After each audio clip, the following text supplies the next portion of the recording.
नमस्कार और the deep dive में आपका स्वागत है। आज हम टिम फेरिस की किताब टूल्स ऑफ टाइटन्स पर आधारित कुछ बहुत ही दिलचस्प स्रोतों की पड़ताल करने वाले हैं। मिशन बिल्कुल साफ है, दुनिया के सबसे कामयाब लोगों के दिमाग में झांकना और उनके ब्लूप्रिंट को समझने की कोशिश करना। मतलब वो कौन सी आदतें हैं, कौन से नियम हैं, क्या सोच है जो उन्हें बाकियों से अलग बनाती है। और ये कोई एक गुरु की कहानी नहीं है, ये 100 से ज़्यादा वर्ल्ड क्लास परफॉर्मर्स के इंटरव्यू का आप कह सकते हैं निचोड़ है। इसमें अरबपति निवेशक हैं, ओलंपिक एथलीट हैं, नेवी सील कमांडोज हैं और भी बहुत कुछ। तो चलिए इस खजाने को खोल कर देखते हैं। यहाँ सबसे दिलचस्प बात यह है कि ये पड़ताल किसी एक इंसान की राय पर नहीं, बल्कि कई सफल लोगों के बीच दिखने वाले पैटर्न्स पर आधारित है। ये सफलता को किसी जादू या किस्मत की तरह नहीं दिखाता, बल्कि एक सिस्टम की तरह देखने का नजरिया देता है। एक ऐसा सिस्टम जिसे शायद समझा जा सकता है। बिल्कुल। तो सबसे पहले ये समझते हैं कि टाइटन है कौन। किताब के हिसाब से ये वो इंसान है जो अपने काम में दुनिया के टॉप 1% में है। पर जो बात मुझे सबसे ज्यादा चौंकाती है वो ये है कि इनमें से ज्यादातर लोग कोई पैदाइशी जीनियस नहीं है। सही कहा। वो इस बात पर जोर देते हैं कि ये लोग अपनी इच्छा शक्ति या मोटिवेशन पर निर्भर नहीं रहते, वे सिस्टम बनाते हैं।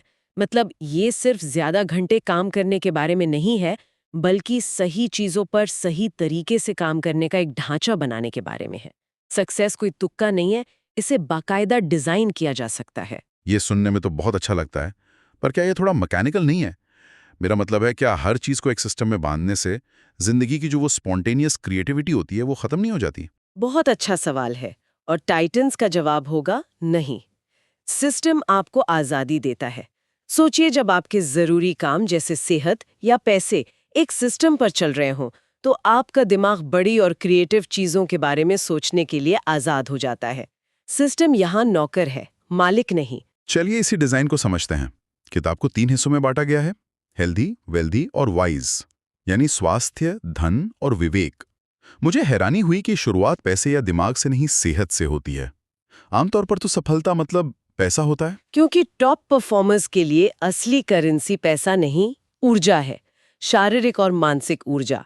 अगर आपके पास दुनिया का सबसे अच्छा बिजनेस आइडिया है, पर उसे पूरा करने की एनर्जी ही नहीं है, तो वो आइडिया बेकार है। इसीलिए सेहत नींव है। तो इस नींव को बनाने के लिए वो क्या करते हैं? मैं अंदाजा लगा रहा हूं, बहुत महंगे gym, personal trainer, fancy diet. असल में ज्यादातर चीजें हैरान करने वाली हद तक सरल और पुरानी हैं।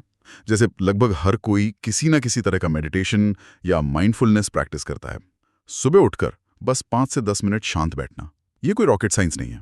पर यहाँ एक अजीब चीज भी है, बर्फीले ठंडे पानी से नहाना। टोनी रॉबिन्स जैसे कई लोग अपने दिन की शुरुआत इसी से करते हैं। कोई ऐसा क्यों करेगा? ये एक तरह की मेंटल ट्रेनिंग है। इसे वॉलंटरी हार्डशिप कहते हैं, मतलब जानबूझकर मुश्किल का सामना करना। जब आप सुबह सुबह अपने मन को एक मुश्किल काम करने के लिए तैयार कर लेते हैं, तो दिन भर की बाकी चुनौतियां वो छोटी लगने लगती हैं। वो इसे मानसिक कवच या मेंटल आर्मर बनाना कहते हैं। ये सिर्फ शरीर को जगाने के लिए नहीं, दिमाग को फौलादी बनाने के लिए है। वाह, मतलब अपने कंफर्ट जोन पर रोज सुबह एक हथौड़ा मारना। इसके अलावा खाने पीने का क्या? प्रोसेस्ड फूड और चीनी से दूर रहते हैं। कुछ लोग कीटो डाइट फॉलो करते हैं, कुछ इंटरमिटेंट फास्टिंग, लेकिन पैटर्न एक ही है। अपने शरीर को ईंधन की तरह देखो, मनोरंजन की तरह नहीं। किताब में एक बहुत पावरफुल लाइन है, if you don't control your health, you don't control your life. अगर आपकी सेहत आपके काबू में नहीं है, तो आपकी जिंदगी भी आपके काबू में नहीं है। ऊर्जा, ये एक बहुत अच्छा नजरिया है। तो अगर शारीरिक और मानसिक ऊर्जा को हम अपना फ्यूल माने, तो अगला सवाल यह है कि टाइटन्स इस फ्यूल का इस्तेमाल वेल्थ यानी दौलत बनाने में कैसे करते हैं। यहाँ उनकी सोच आम लोगों से बिल्कुल अलग है। हाँ, वेल्थ वाले हिस्से में एक बात मुझे थोड़ी उलझन में डालती है। हम सब यही सुनते हैं कि अमीर बनने के लिए मेहनत करो, पैसा कमाओ, लेकिन किताब कहती है कि टाइटन्स पैसे के पीछे भागते ही नहीं। ये सुनने में तो अच्छा लगता है, पर इसका असल में मतलब क्या है? इसका मतलब है कि वे वैल्यू बनाने और समस्याएं सुलझाने पर ध्यान देते हैं। पैसा उस प्रक्रिया का एक नतीजा है, लक्ष्य नहीं। और इसे करने के लिए वो एक बहुत शक्तिशाली टूल का इस्तेमाल करते हैं, जिसे कहते हैं लिवरेज। लिवरेज, ये शब्द मैंने बहुत सुना है। कम मेहनत में ज्यादा परिणाम। पर ये काम कैसे करता है? देखिए, पुराने जमाने में लिवरेज के सिर्फ 2 तरीके थे। पहला कैपिटल, यानी दूसरों के पैसे का इस्तेमाल करना, और दूसरा लेबर, यानी दूसरों के समय का। ये दोनों सिर्फ अमीर लोगों के पास थे। पर किताब बताती है कि इंटरनेट के ज़माने में दो नए और बहुत शक्तिशाली लिवरेज आए हैं जो किसी के भी पास हो सकते हैं, कोड और मीडिया। कोड और मीडिया, थोड़ा और समझाइए। आप एक बार एक सॉफ्टवेयर या ऐप बना दीजिए और वो आपके लिए सोते समय भी हजारों लोगों के लिए काम कर सकता है। ये है कोड का लिवरेज। या फिर आप एक वीडियो, एक ब्लॉग पोस्ट या हमारी तरह एक पॉडकास्ट बना दीजिए, वो भी आपके लिए 24 घंटे दुनिया भर में लोगों तक पहुंच सकता है।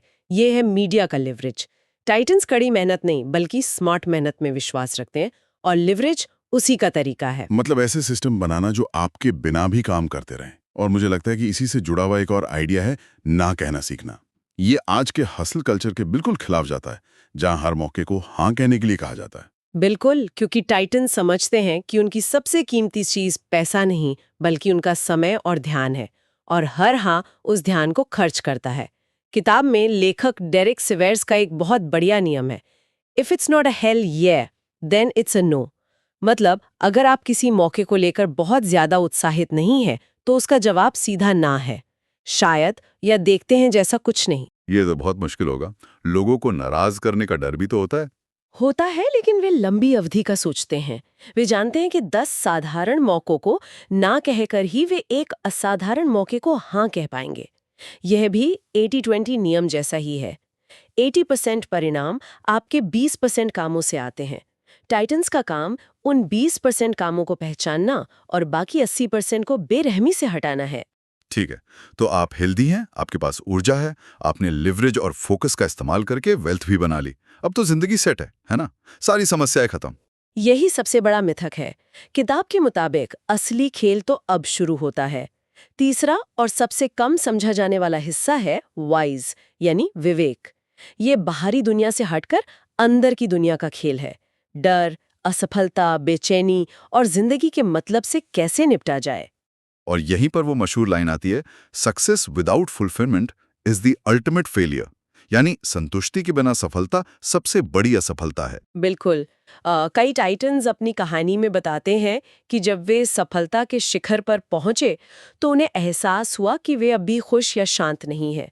विवेक का स्तंभ इसी आंतरिक संतुलन को खोजने के बारे में है, और इसके टूल्स भी बहुत दिलचस्प हैं। जैसे कि एक टूल है जो प्राचीन स्टोइक फिलॉसफी से आता है, प्रीमेडिटेशियो मलोरम।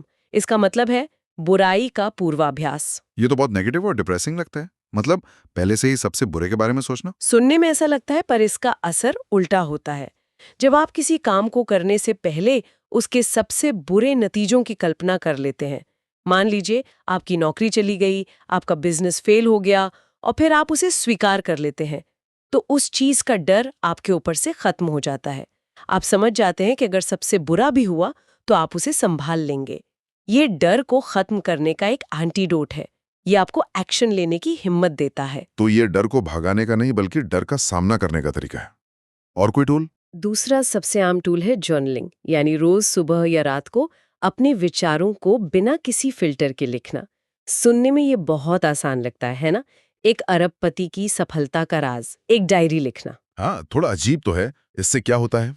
जब आप अपने दिमाग में चल रही उलझनों को कागज पर उतारते हैं तो आपको स्पष्टता मिलती है।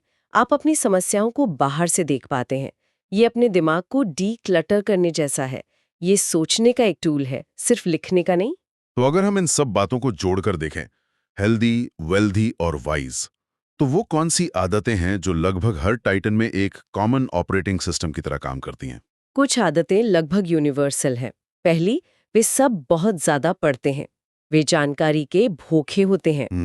दूसरा, जैसा हमने कहा, किसी न किसी रूप में जर्नलिंग या विचारों पर मंथन करना। तीसरा, एक मॉर्निंग रूटीन का होना। ये दिन की दिशा तय करता है, इससे पहले कि दुनिया आप पर हावी हो जाए। पर इन सब से ऊपर एक मेटा स्किल है, बेहतर सवाल पूछना। बेहतर सवाल पूछना, जवाब खोजने के बजाय। हाँ, वे मानते हैं कि जिंदगी की क्वालिटी आपके सवालों की क्वालिटी पर निर्भर करती है। एक साधारण इंसान पूछता है, मैं अमीर कैसे बनूं? एक टाइटन पूछता है, मैं ऐसी क्या वैल्यू बना सकता हूं जिसे लोग नजरअंदाज न कर सकें? एक अच्छा सवाल आपको उन जवाबों तक ले जाता है जिनके बारे में आपने सोचा भी नहीं होता। और किताब में ये भी कहा गया है कि ये सब किसी की नकल करने के लिए नहीं है। ऐसा नहीं है कि आप किसी का मॉर्निंग रूटीन कॉपी कर लें और आप भी सफल हो जाएंगे। बिल्कुल, ये एक मेन्यू की तरह है, प्रिस्क्रिप्शन की तरह नहीं। आप उसमें से कुछ चीजें चुनते हैं, उन्हें अपनी जिंदगी में एक प्रयोग की तरह आजमाते हैं, देखते हैं क्या काम करता है और क्या नहीं, और फिर उसे अपने हिसाब से बदलते हैं। यहाँ से 2 सिद्धांत निकलते हैं जो किसी पर भी लागू हो सकते हैं। पहला, अनुशासन को मोटिवेशन से ज्यादा महत्व देना। मोटिवेशन आता जाता रहता है, पर अनुशासन आपको तब भी काम करवाता है जब आपका मन न हो। और दूसरा, लक्ष्यों से ज्यादा सिस्टम पर ध्यान केंद्रित करना। लक्ष्य आपको मंजिल देते हैं, पर सिस्टम वो रास्ता है जो आपको रोज उस मंजिल की तरफ ले जाता है। तो आज टूल्स ऑफ टाइटन्स पर आधारित इन स्रोतों से हमने ये समझा कि सफलता कोई लॉटरी नहीं, बल्कि स्वास्थ्य, धन और विवेक के स्तंभों पर बने एक सोचे समझे सिस्टम का नतीजा है। और ये किसी और की जिंदगी की नकल करने के बारे में नहीं है, बल्कि उन सिद्धांतों को समझने के बारे में है जिनका इस्तेमाल करके कोई भी अपनी जिंदगी को बेहतर बनाने के लिए लगातार प्रयोग कर सकता है। ये एक तरह से खुद का वैज्ञानिक बनने जैसा है। प्रयोग करो, सीखो और बेहतर बनो। ये पूरी चर्चा एक जरूरी सवाल सोचने पर मजबूर करती है। ये स्रोत हमें ये तो विस्तार से बताते हैं कि ये सफल लोग क्या करते हैं, पर यह सोचना भी दिलचस्प है कि स्वास्थ्य, धन और विवेक के इन सिस्टम को बनाने की कोशिश में वे कौन सी चीजें हैं जिन्हें वे जानबूझकर नहीं करने का फैसला लेते हैं। एक टाइटन बनने की अवसर लागत यानी अपॉर्चुनिटी कॉस्ट क्या होती है? परिवार, रिश्ते, सुकून, किन चीजों को उन्हें ना कहना पड़ता है ताकि वे अपने जरूरी कामों को हाँ कह सकें? शायद इस सवाल का जवाब उतना ही जरूरी है जितना उनकी आदतों को जानना।